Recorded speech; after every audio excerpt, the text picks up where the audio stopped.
So, in our last discussion, we talked about a little of the reasons why. We covered Genesis 2. We covered He who finds a wife finds a good thing from Proverbs. Those are the most common discussed scriptures when talking about the reasoning for getting married. But that isn't the only time that is expressed the importance of unity. If we look at Ecclesiastes and we go to chapter 4 and we start, we'll start at verse 7. And it reads, Then I returned, and I saw vanity under the sun.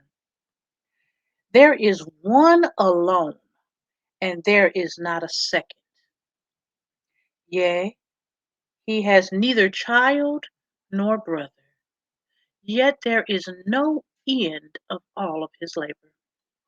Neither is his eye satisfied with riches, neither says he, For whom do I labor, and bereave my good of soul of good?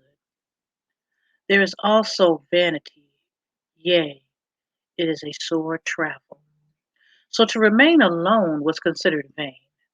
What were you working for? Who were you working for? What was it benefiting? Who would your legacy be passed down to? Who would share in your greatness? Verse 9 reads, Two are better than one, because they have a good reward for their labor. For if they fall, the one will lift up his fellow. But woe to him that is alone when he falls, for he has not another to help him up. And again, if two lie together, then they have heat. But how can one be warm alone? And if one shall prevail against him, two shall withstand him. And a threefold cord is not quickly broken. Let's talk for a second. So, through that whole section, it talks about the benefit of there being two. Having been single for a period of time in the past, I remember the days that even though you had blankets and sheets, there was still a sense of a chill being alone in the bed. When I walked through the house and the children weren't there, if an idea popped up and I turned around, there was no one there but me. And though we enjoy and embrace alone time, sometimes everybody needs some time alone. When this is your habitual process, day in, day out, there's no one but you. It begins to get lonely. When you're in the house alone, if you fall on the floor, and I've actually had this experience when I was going through my health issues. My husband had gone to the store. I was in the house doing something, and the next thing I was on the floor, not really even understanding what caused the blackout. And it took me a second to realize and even remember that he wasn't home. So over time, I was able to pull myself together, get to the couch, and kind of find a still place to get myself in. He quickly came home to reassure that whatever was going to go on, he was there to do whatever he could to fix it. But what if there was no one to come home? No one to call? It's very difficult, especially in the older people, when they're all alone and there's no one there to assist them. It talks about when someone comes to rob or overtake them. But I'm going to go a little bit deeper than that. We're going to look at the spiritual realm. Two in a household, a family that prays in unity, a couple that prays in unity, prevail in spiritual situations a lot better than those that are by themselves. The enemy and the spirit forces seek to divide the family because you're easier to conquer by yourself. See, if you're by yourself and you're already lonely and you're already in a why me mode, woe is me, why, you're already in a state of mind where you're open for them to come and say, put in your mind whatever they feel like putting in there. So it gives more room for the enemy to attack. But when you have a spouse that is praying with you and for you, then you have an extra covering. You have an extra hand in the battle. And then it reminds us that the three chord strand is stronger than just the two. The foundation of marriage comes from the Most High. The Most High is that first strand, not the third strand, the first strand. If you are in a marriage that's within His will, He sent the husband to find you. He's already prepared the husband for the person that you are. And through your journeys, believe it or not, He's prepared you to be able to deal with the husband that He sent you. So if the husband is holding on to the father and you're holding on to the father, and the two of you are holding on together, there's that three chord strand that is not quickly broken. And so these are the fundamental spiritual reasons why we would have a husband. For one, the father looked upon the man and said he should not be alone, and He gave us life to become one and be helpmates to one another. When we look at our bodies, we are designed to fit and come together as one. The whole layout of how we are built, even for sexual purposes, brings together a oneness. The bodies come together. The penis is inside of our vagina. We are one at that moment. We may not want to talk about it from a sexual standpoint, but everything about the way we are designed was designed for us to be together. It doesn't even make sense for it to be any other way. We are not perfectly designed to fit with the dog, the frog, the lion. Us as women are not designed to fit together, no matter how much we may think we are. Men are not designed to fit together, no matter how much they may think they are. The perfect puzzle is the male and the female.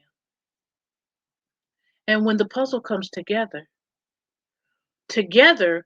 we can bring forth new life. Together, the Father gives us new life. And that is how we keep generation after generation coming. We come together, and He gives us the ability to produce new life.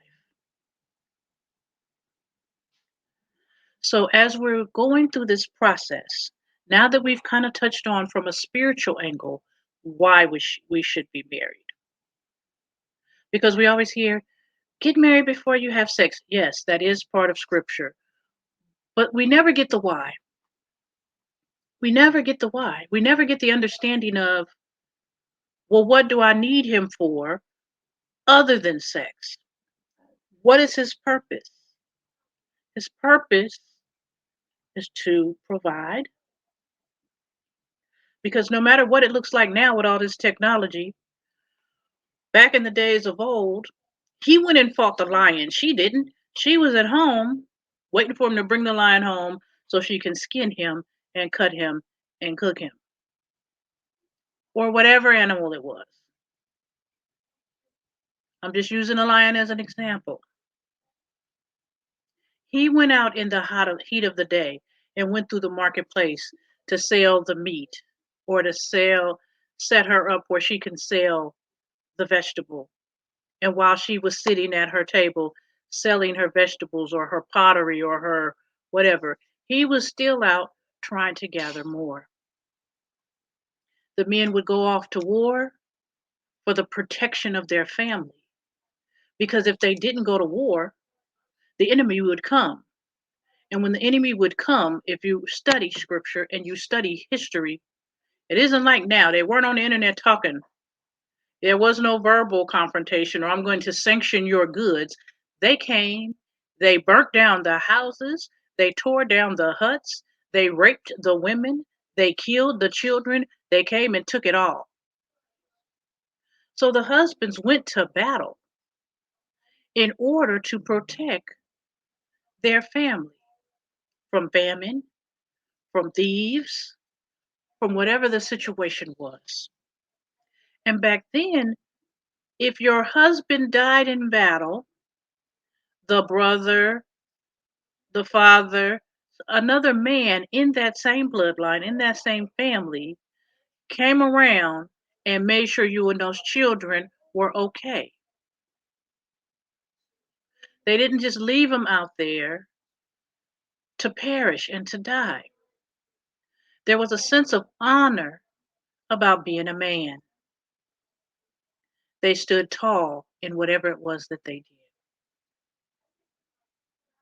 And the woman, the way she carried herself, brought the husband honor in the higher places, in the higher echelon of the city. So let's be a little real with it. If your wife was out giving out both pants legs while you was out to war, then you wasn't getting no respect for that. They was looking at you crazy like, what are you doing with a wife that feels like it's okay to carry on like that? But that wife that was in the marketplace selling her bread and her kids was in order and she was still praying and still pushing and still doing whatever it was in that day, when the man went out into the streets, the people looked at him as if he was a good man because his house was in order. If we were going by that today, our men wouldn't stand a chance of getting a minute of respect. Between slavery and the impacts of the Willie Lynch letter and how society has continuously fed us to make our head do this to where we don't even need him, he may be extinct like some of the animals that used to be around. It's time for us to really look at the essential parts of this. Marriage isn't just about sex. Marriage is about togetherness. Marriage is about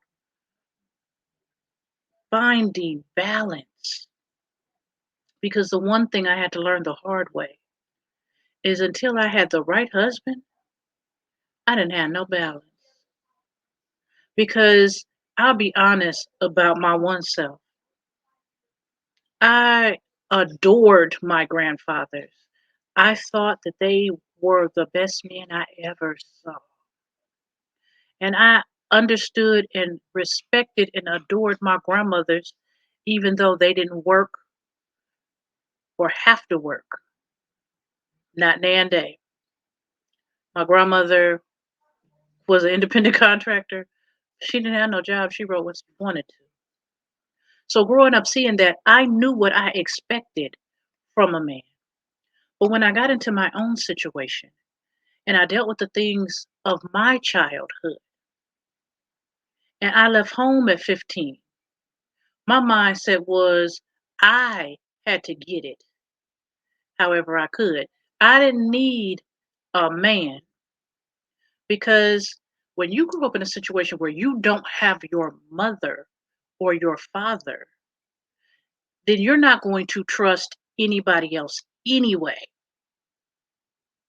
So my father was incarcerated and my mother was a heroin addict. My father, when he got out, did all he could when he could.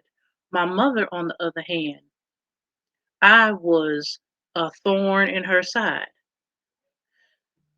And she treated me that way. So the things I needed, I had to figure out how to get them. And so as I grew in life, I had a mindset that I didn't need nobody. I can get it. And because I had that mindset, I did not have the ability mentally or emotionally to allow a man to really provide and protect. Whatever he brought to the table was fine. But if he didn't bring nothing to the table, I was still smooth. Everywhere but here. Because I would do whatever I could to nurture them, to help them grow in business. But helping you grow in business is not helping you really grow in life because it's more to life than money. And so we have to take a deep look at ourselves now that we've gone over a few scriptures and we see the purpose of marriage.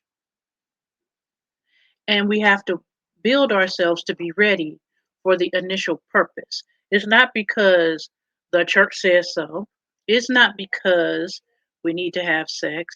We're coming together as one with a man to build a foundation, to build that stronger relationship with the Father included, so we can build a family and be an example to our children that they may grow and follow the same route.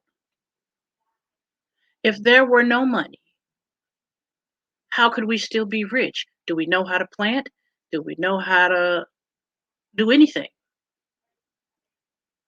These are the things we grow into as a family. What is your strength and my weakness? What is your weakness and my strength? Do they balance each other? So I'm going to leave you guys with your question to research within yourself is, am I really ready to balance someone else and allow them to balance me? Until our next lecture, I pray that the Father continues to heal you and keep you. Have a great